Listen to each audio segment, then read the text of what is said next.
Hello again, some more CoD 5, I'm sure you know the drill by now. So, there's a few things I kind of forgot to mention last time, but, other than if I forget stuff, I'll probably be dedicating the second video of a Call of Duty that I put up to a topic, instead of, because, the first one's sort of, oh, this game was this, and I like this game because that, and I got this game on the 7th of February. I didn't get this game on the 7th of February. I actually have no idea. Who knows? But, it'll probably be Call of Duty related because I'll probably watch a video and go, I should talk about that. Unless I'm otherwise inspired or someone gives me a holler for my entirely invalid opinion on some subject they'd like me to talk about. But, so, things I forgot to cover was Martyrdom is perk in CoD 4 and CoD 5. So, yeah, in the both of them, so I've really forgot to cover this. And, because, I generally talk about how things are overpowered. Martyrdom was an overpowered perk because you dropped a grenade upon death, and it started. As soon as you died, started the timer, and basically, if you shot someone then ran over towards them and didn't notice a grenade or hear it, then it would kill you because you'd never be able to get out of the way in time. And then tanks in this game, I feel like I can talk about in the same sort of section of the video.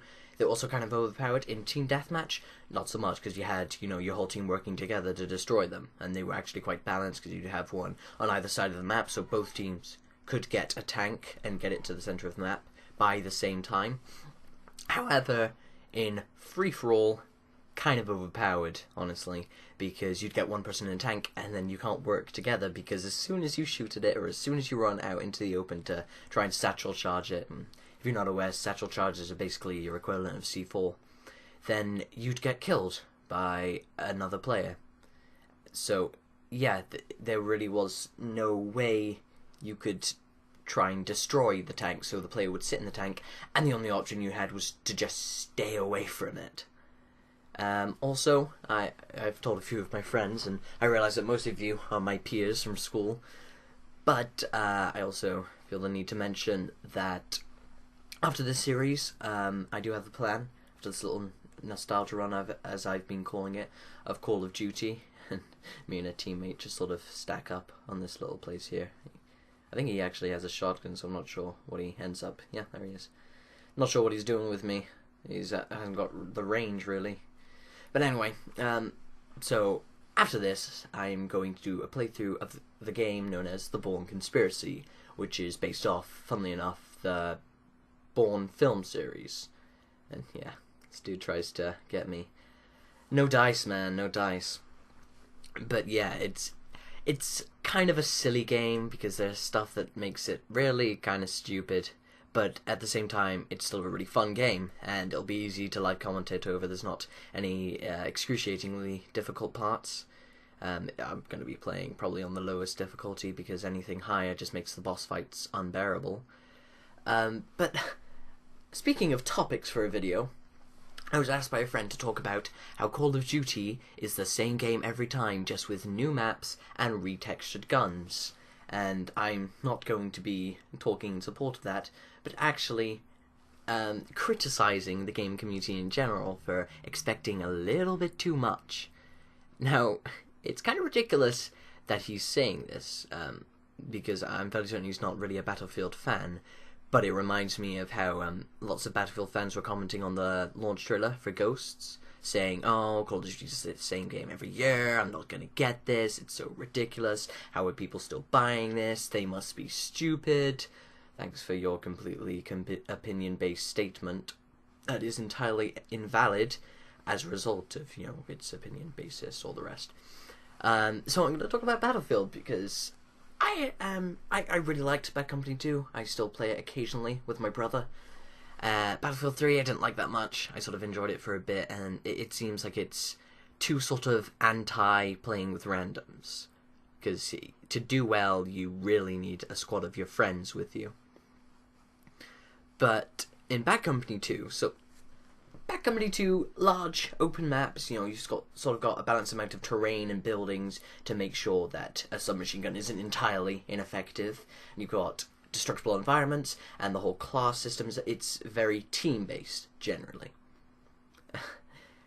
you want to think about Battlefield 3? Well, I mean, it's got even larger open maps, but it's got, you know, a balanced amount of terrain to make sure that the range is equal. It's got destructive environments, although a lesser amount, which I didn't like so much.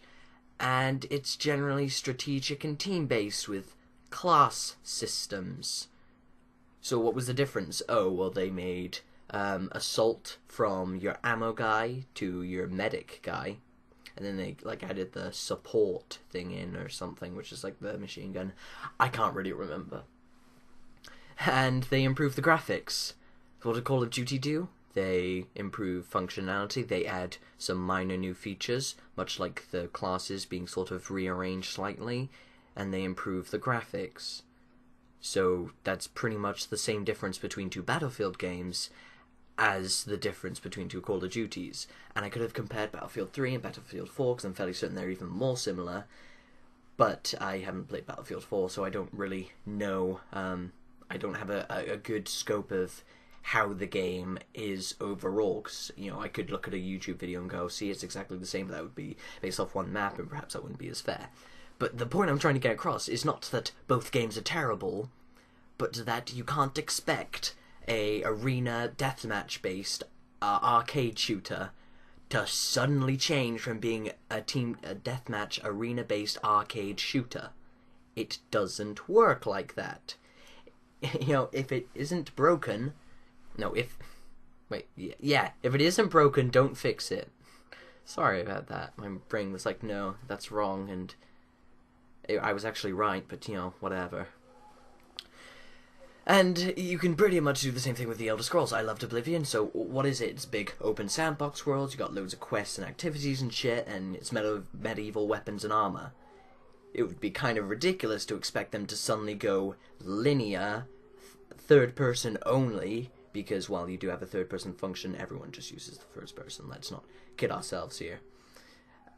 And put it in an era with pirates when gunpowder had just been invented. That would be ridiculous. That would be completely different. So why does everyone think that Call of Duty will change? It makes no sense to me. It's kind of ridiculous. But anyway, this is the end of the video. You'll notice that I tried doing some cutting in this video, because I figured I really needed to know how it worked.